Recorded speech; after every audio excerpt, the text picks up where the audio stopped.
Hola amigo, qué bueno tenerte aquí conmigo. En este vídeo vamos a revisar los partidos de la cuarta fecha de la Copa de Primera de Paraguay, Clausura. También veremos la tabla actualizada, los goleadores del campeonato y los partidos de la próxima jornada. Acompáñame.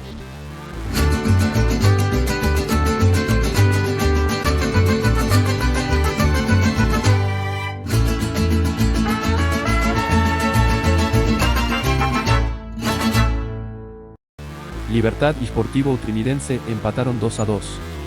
Olimpia visitó a Sol de América y ganó 1-0. Sportivo Huameliano y Guaraní empataron 2-2. 2 de Mayo recibió a Nacional y ganó 1-0. Sportivo Luqueño y Tacuarí empataron 1-1. Y cerrando la jornada, General Caballero derrotó a Cerro Porteño por 2-1.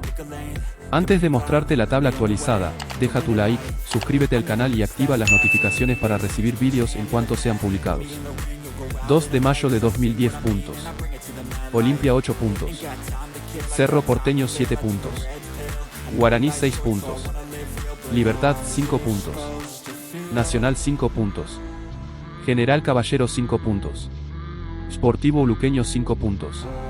Sol de América 3 puntos. Ameliano 3 puntos.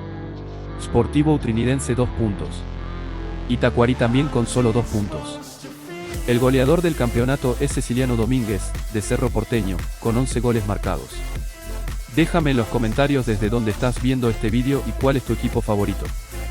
Vamos a revisar los partidos de la próxima fecha.